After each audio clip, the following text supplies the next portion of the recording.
Hey, what's up, everybody? What is going on, everybody? What's going on, everybody? What up, everybody? Welcome to the DaveCast. Welcome back to DaveCast. The DaveCast. The DaveCast. Thank you guys for listening. Thank you guys for listening. Man, I cannot get a point across to save my life today, you guys. I'm getting emotional. Stop getting emotional, Dave. Listen to me, you guys. I'm out of control. So, welcome to the DaveCast. I'm going to be your host, Dave Helmbrecht. This was the first podcast. I hope you guys liked it. I love you guys, and thank you so much. Love you guys. Later.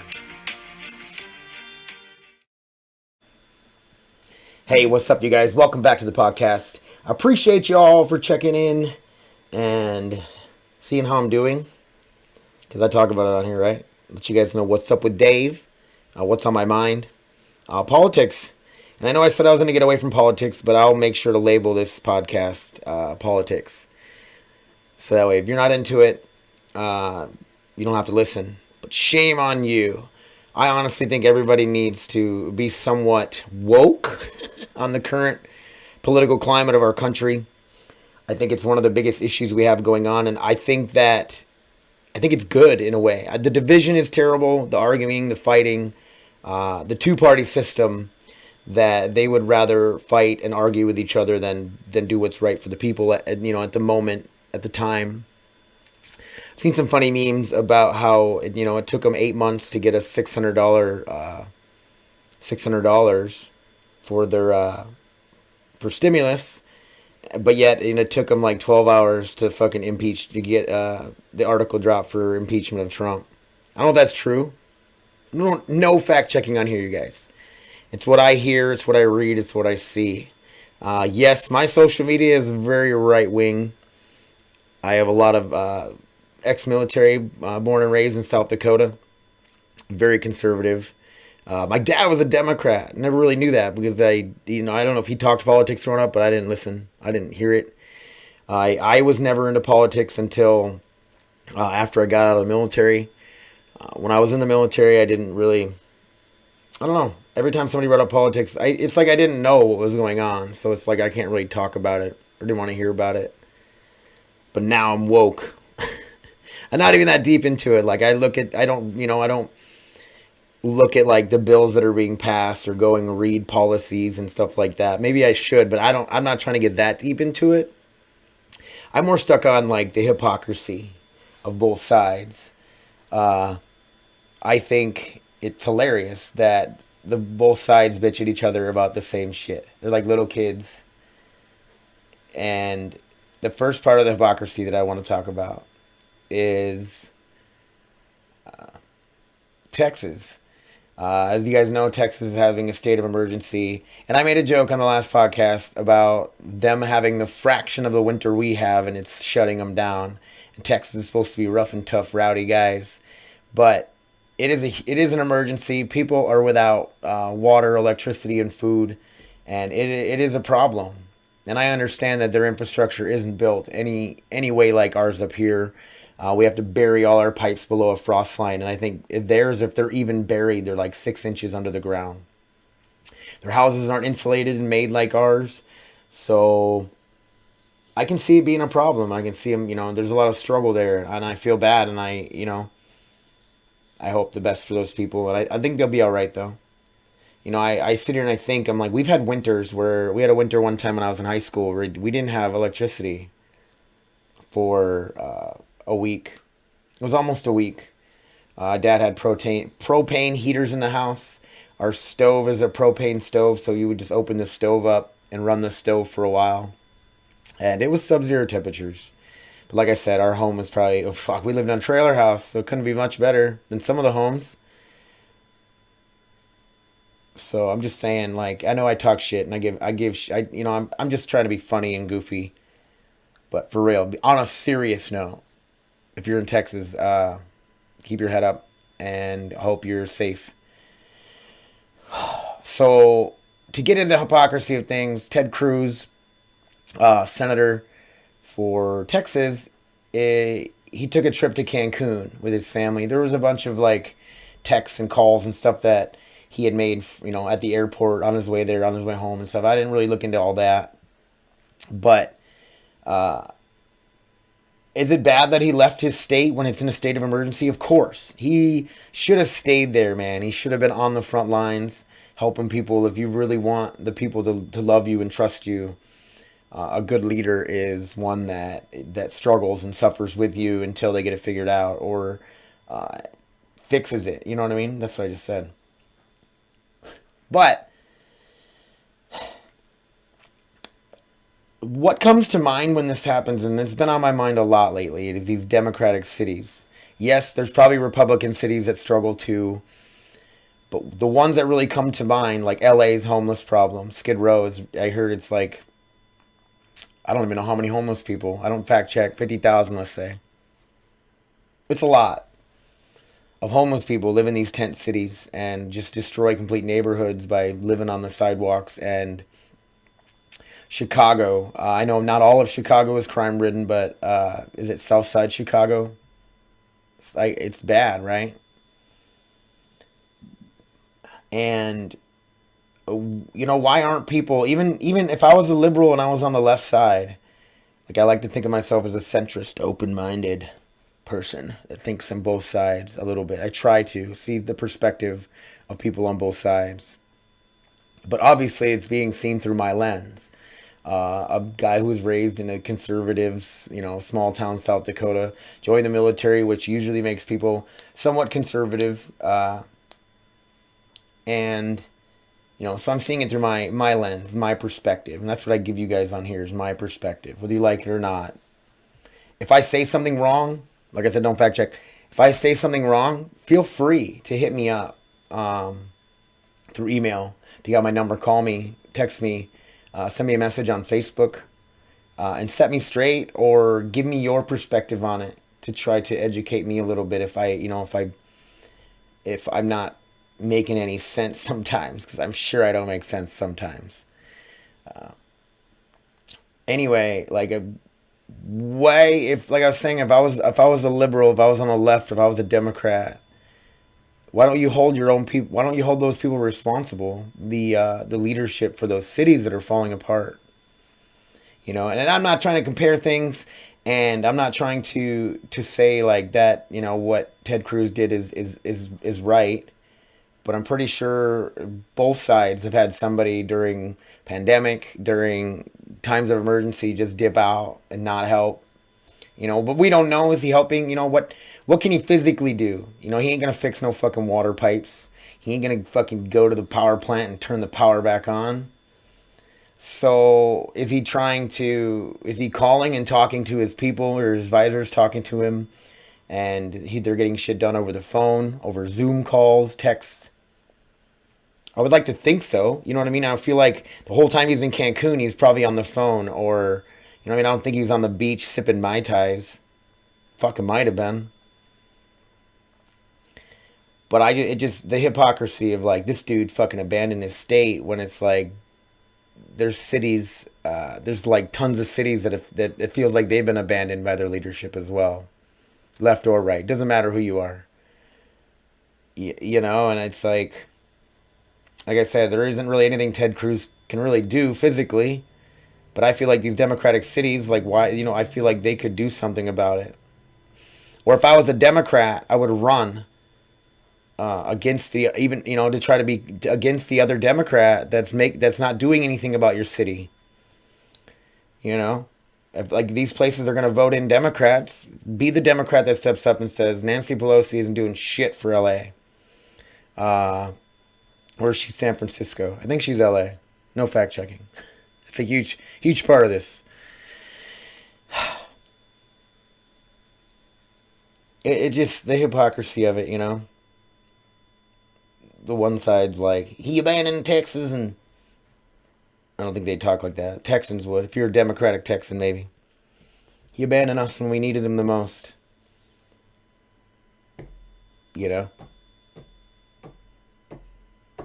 I think that's all I got to say about that.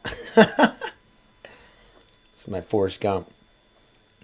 The next thing I want to bring up, speaking about more hypocrisy, Rush Limbaugh, huge voice, huge, what do you call him? Like a pioneer for conservative talk radio, for the conservative voice. And I myself have never listened to Rush Limbaugh. Friends of my I don't know if my dad did either, but I don't think my dad ever did. Friends of my dad did. I have relatives, grandparents, I'm pretty sure listen to Rush Limbaugh. And you can go back, man. And I went back. I actually looked into Rush a little bit, and I looked into like some of the quotes he made. And yes, he said some fucking racist shit back in the 70s and 80s. He went ham on homosexuals and the AIDS epidemic, feminists. Some of his quotes on feminism made me laugh, though, like out loud, you know, and call me a misogynistic pig if you want. I don't know. They made me laugh. I feel like if you can't look at some of these really extreme people and laugh a little bit about what they said, you're being too serious. He was definitely an extreme right. He was definitely extreme conservative. And he said some fucked up shit. But to me, I feel like if I, my leftist side of me says they should, they can hate him all they want, but you should appreciate the perspective that he put out there, right? I guarantee you some of the shit he said might have turned people Democrat or liberal. They were like, this guy is out of his mind. The conservatives are out of their mind. He maybe made people think about certain subjects differently. That's why I'm a big proponent of free speech. And, no matter how much ridiculous shit he says, I feel like he had his platform, and a lot of people love the dude. So where I come into the issue that I've been having with the liberal left is they're celebrating his death. And to me, that's, it's kind of fucked up to do. But let's say this is a terrorist, we kill a terrorist, or you kill like a fucking serial killer gets caught or put to death. Like, celebrate that shit. They were like a legitimately bad person. But Rush Limbaugh, that I know of, never killed anybody. He was just, how do you even know? He was just trying to entertain. He was just, in a way, man, like if it was like a business and the money he made off of like pandering to the right, and there's a lot of that shit now, you know what I mean? Like Ben Shapiro panders to the right. No way am I comparing Ben to Rush, because Ben's pretty respectful. And he doesn't speak much. He doesn't speak any hatred, really. I'm sure some people can pick out hatred, with from their perspective, because everybody's kind of turning pussy. Me and my brother we were joking around about hate speech. We were like, maybe there needs to be more hate speech. Maybe people need to fucking get some thicker skin and not be offended by somebody they don't know or will never know or will never meet says. And you can go into the influencer thing. Like, these people have influence. What they say influences people. It influences fucking stupid people. Who cares what they have to think? That was mean. Very mean. But it is true. Like, I feel like all those people that stormed the Capitol building weren't highly intelligent people. I feel like if you were that easily swayed, by one little speech that didn't even say like raid the Capitol. It was a little let's get physical kind of fucking speech. But he didn't say it like out loud, So what gets me is the left side, this liberal left that condemns hate speech, cancels people for hate speech, ostracizes people for hate speech. Twitter, who bans people for hate speech, are allowing its hate speech is trending on Twitter right now. Rush Limbaugh, Rush hashtags about him, rot in hell or whatever. Like, just, I don't know exactly what they say. Probably should have looked. I've seen them, but I don't remember right now. Don't remember shit. Like, you condemn hate speech and then you do it yourself. Hate the fucking guy. Be happy that he's dead. But to celebrate it and get online and throw out your own hate speech after condemning other people for hate speech, hypocrisy at its finest. It's like crazy hypocrisy. And then you can get into like the Gina Carano shit. Gina Carano, MMA fighter. I followed her for a long time before she even became an actress. She was an actor on The Mandalorian, a Disney show, Star Wars spinoff. And the one tweet that I saw, that the one they're making a big issue about, it didn't even bother me. It actually almost made sense. It was, the tweet about the Nazis. Nazi Germany didn't have to kill the Jews. They just had to convince everyone else that the Jews were bad. So like neighbors and children and stuff were beating Jews in the street because the government convinced them that that's what they needed to do. And people fell in line and just like... And her tweet was like that. And it was almost like, you know what? We need to be aware of this. And we can't be turning on each other. I thought it was great. I thought, like, yeah, you're right. We shouldn't be turning on each other.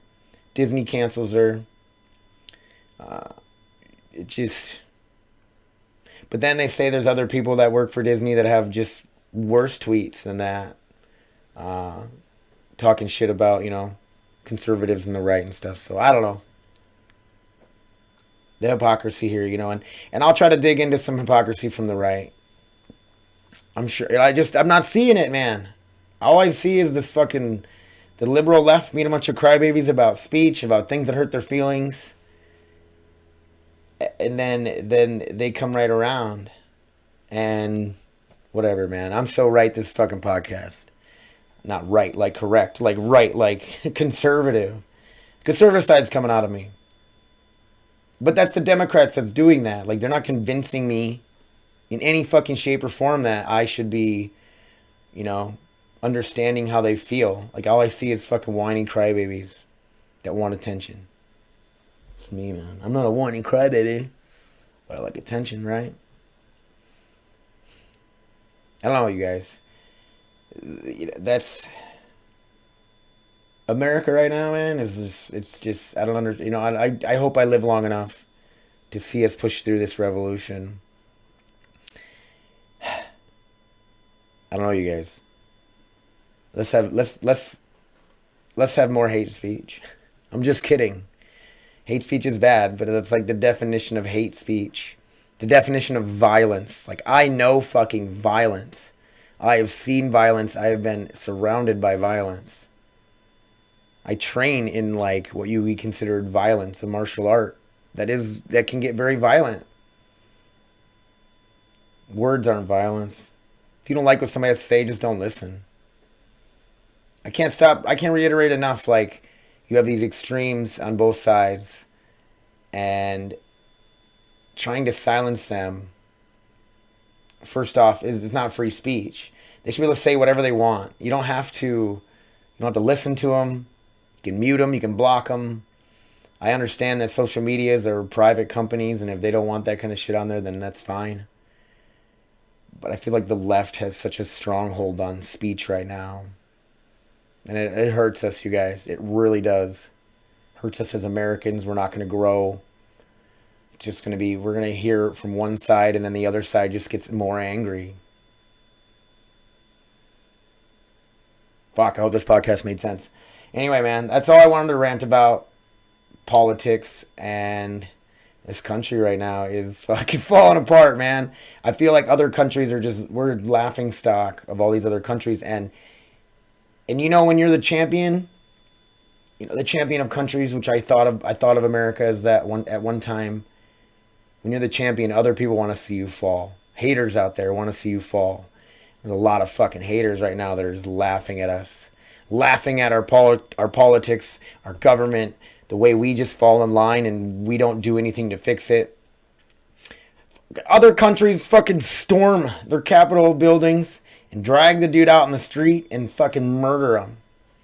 Not that I'm saying anybody deserves that right now, but it's like there's something we got to be able to do. That's why I like to talk politics a little bit. I'm not diving super deep, and I feel like I'm just an interesting moron. But we need to wake up to our government that is all about fucking money. Everything is money. Take money out of politics. If you get into politics, all your finances should be wide open for everybody to fucking see. Where'd you get that 1.5 million, Dave? It was donated to me by a cigarette company because I passed a law that says cigarettes aren't cancerous. Am I allowed to do that? I'm losing it, you guys. Losing my fucking mind. My computer froze up for a second, so I had to fix it. Hope you guys enjoyed the videos. Trying to do videos now. I put out a new DaveCast today, and the one thing I'm mad about it is I pulled up these riddles, and I was like, you know what, I'm gonna practice. As Batman, I'm gonna practice my riddles, so next time I run into Riddler, I'm not so confused. And the riddles I pulled up were hard as fuck, and they were like, they weren't funny. I wish I'd have found some more joking, funny riddles. Jesus, you guys. If you guys don't like anything, you don't like what I have to say, you don't have to listen. But I would really appreciate it if you hit me up, asking me about anything, telling me that you don't have to tell me you think I'm wrong. You can disagree with my perspective and give me your perspective. Don't just say, fucking Dave, you're dumb and you're wrong. Okay, doesn't help me. It's not going to fix me. Like, help me out. You know what I mean? Let me know how you feel. And I'll respect that. Hit me up, you guys. Maybe you want to come on my podcast. Sit down right here next to me. What's up, buddy? We're going to talk about the podcast today. The podcast. We're going to talk on the podcast. Oh, my God. Hit me up, you guys. Dave's podcast1 at gmail.com. Dave Helmbrecht on Facebook. I am Funny Welder on Instagram. And Average Dad, AVGDAD, is my new gamer tag on Xbox. You want to play some video games? Let me know. I'm into Call of Duty Warzone right now. So, let me know, man. Shout outs are going to go out to Forks Fighters, Combat Cardio with Victor. Get in there. I skipped on Thursday because my fucking neck and stuff were bothering me. I talked to I talked to a psychiatrist for the VA. He gave me some perspective on if I struggle with going there and holding back, maybe I don't need to go as much, or I just need to really work on not really exercising too hard around there, or low impact stuff. Fuck, I forgot. I was gonna walk on the treadmill a mile every day, and I forgot today. I haven't even done it. I didn't even think about it. I'm gonna walk my mile. I have to walk one every day. And hopefully, and eventually, I can walk a mile and a half, 2 miles. Keep adding to it, man. That's all you got to do. I can't run. Running and just jar my neck and make for more pain. My knees fucking are shot. You're broken, Dave. In so many ways. So many ways. Love you guys. Thank you so much for listening. Hit me up, you guys. Feedback. I would love feedback. I would love questions. If you guys want my perspective on something, tell me. Thank you, guys. Till next time. Later.